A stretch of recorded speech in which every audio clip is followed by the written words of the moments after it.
Hello বন্ধুরা hello বন্ধুরা, সবাই কেমন আছো? আশা করি সবাই খুব ভালো আছো।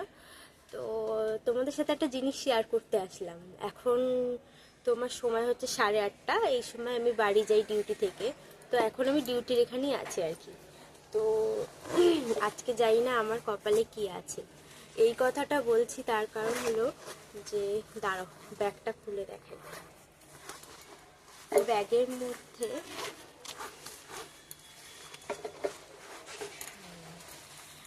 ব্যাগের মধ্যে আছে কিছু ফল।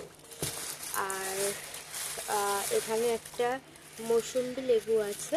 আর এই কটা আঙুর ফল। যেহেতু ফল তেমন একটা খাওয়া, বাড়িতে তো কম সময় থাকি, ডিউটির এখানেই বেশি টাইম। তো বর এর জন্য, আমার হাজব্যান্ড, ও আমাকে এটা দিয়ে পাঠিয়েছে যে টিফিনে এটা খাবে, বা যখন তুমি ফ্রি থাকবে, সবসময় ফ্রি থাকি আমি, তখন খাবে। কিন্তু আমি ভুলেই গেছি। ভাবছিলাম খাবো একটু, আর একটু পরে খাবো, কিন্তু আর খাওয়াই হলো না। আজকে এটা নিয়ে বাড়িতে সাংঘাতিক ঝগড়া হবে। ও তো খুবই বকবে যে কেন খাওনি। আজ ফলটা 2 দিন হয়ে গেল আমার এই ব্যাগে আছে, তো ভুলে গেছি। এখন ভাবছি খাবো, কিন্তু এখন বেরোনোর টাইম, বেরোতে হবে। তো জানি না এই ফল খাওয়া নিয়ে কি বলবে। মানে সত্যি ওকে বলি, জানো তো অনেকদিন ধরে ফল খাওয়া হয় না, যে তুমি একটু নিয়ে এসো। তো ফল নিয়ে আসলে এক সময়ের অভাবে খাওয়া হয় না, বেকার ফলগুলো নষ্ট হয়। ওর জন্য বাড়িতে একদমই ফল এখন আনা বারণ।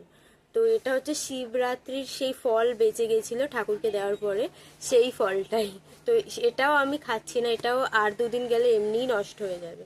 তো আজকে এটা বাড়ি গিয়ে ওর সাথেই ভাগ করে খাবো। তো চলো, এইটুখানি তোমাদের সাথে শেয়ার করার ছিল যে লেবুটা নিয়ে অশান্তি হবে খুবই বাড়িতে। আর আমাকেও ফল দেবে না, একদমই ভুলে গেছি। তো চলো টাটা, আবার দেখা হচ্ছে নেক্সট ভিডিওতে।